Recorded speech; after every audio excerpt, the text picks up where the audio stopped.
Pour un blogueur formateur, la clé, c'est de générer du trafic sur son blog. Puisque si le métier de formateur consiste à concevoir des formations, le fait d'avoir la double casquette de blogueur va permettre aux formateurs de se faire connaître en ligne et ainsi de pouvoir se constituer une audience en générant du trafic sur son blog. Alors, il y a quelques règles à respecter pour générer du trafic. C'est bien évidemment de créer du contenu. C'est ce qu'on appelle le marketing de contenu à travers des articles, à travers des vidéos, à travers des podcasts sur le blog, et c'est ce qui va amener du trafic sur ton site. Alors, au bout de combien de temps?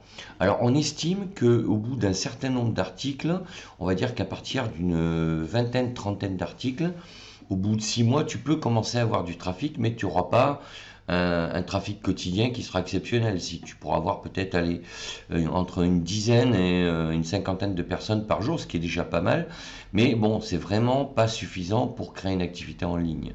Il va te falloir à peu près avoir entre minimum 100 et 200 articles, et moi je préconise 300 articles minimum pour commencer à avoir une audience qui va friser à peu près entre les 300 personnes par jour qui vont venir visiter ton blog, quoi. Après, avec le temps, plus le temps va passer, mais en fait, plus tu vas générer de trafic. Donc en fait, tout le contenu que tu vas rédiger, que tu vas créer sur ton blog, c'est comme un investissement passif. C'est-à-dire qu'une fois que tu as créé ton contenu, alors de temps en temps tu peux faire des modifications, mais en règle générale tu ne vas plus y revenir. Et donc ce contenu-là va te générer du trafic tout le temps et il t'en générera de plus en plus chaque année, puisqu'il sera de plus en plus référencé par Google et donc le moteur de recherche de Google. Donc en fait, si tu veux, pour générer du trafic, ce qu'il faut, c'est du contenu, donc de la quantité, de la qualité et au niveau du temps. Voilà. Alors après, ça dépend. Il y a des exceptions. Tu as des gens qui ont des secteurs de niche, donc très spécifiques. Alors ils ont peu de gens, mais comme ils ciblent une niche bien particulière, ils ont peu de concurrence. Donc d'un autre côté, ils attirent une audience qui est vraiment spécifique et ils l'attirent rapidement puisque cette audience-là, elle trouve chez eux ce qu'elle ne trouve nulle part ailleurs. Donc là, ça peut être aussi un cas particulier pour générer du trafic. Parce que générer du trafic, à quoi ça sert? Ça sert à te constituer des listes. Donc des listes de quoi? Des listes de gens qui vont s'abonner à ton blog et qui vont s'abonner à travers donc des newsletters que tu vas proposer par email par la suite ou en téléchargeant un e-book que tu vas leur offrir mais qui leur apporte de la valeur parce qu'ils ont envie de progresser dans ton domaine tout simplement. Et l'objectif final, c'est donc bien de constituer des listes. Donc pour un blogueur formateur, le trafic, c'est vraiment la clé, c'est la pierre angulaire de ta stratégie marketing. Mais pour ça, je le répète, il faut commencer à créer du contenu, donc de la quantité, de la qualité, et après du temps, parce que plus tu vas en créer, plus le temps va passer et plus tu vas générer du trafic. Et plus tu auras de trafic, plus tu auras de gens qui vont s'inscrire sur tes listes. Et à partir de là, tu pourras mettre en place ton marketing pour proposer tes formations. Donc voilà les points clés pour générer du trafic.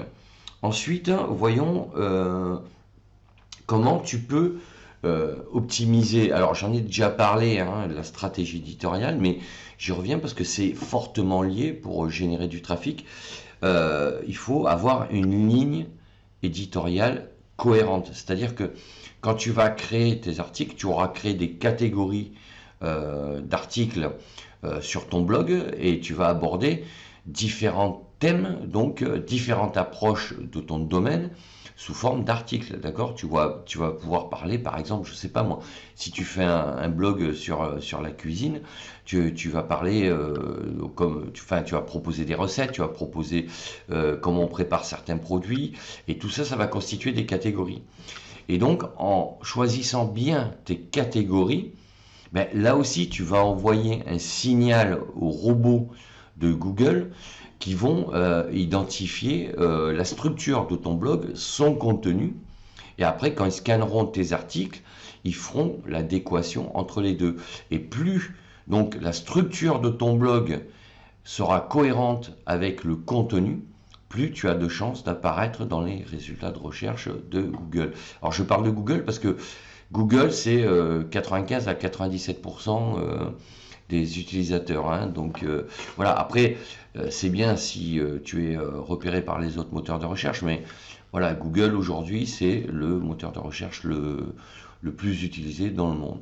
Donc voilà, il ne faut pas négliger donc ta ligne éditoriale, c'est-à-dire que même si tu as plusieurs sous-domaines dans ta thématique, évite de dévier dans des thématiques qui seraient hors sujet par rapport à la thématique principale de ton blog. D'accord? Donc ne pas confondre thématique, sous-domaine et catégorie de ta thématique avec des sujets qui s'inscriraient pas dans la ligne éditoriale donc de ton blog.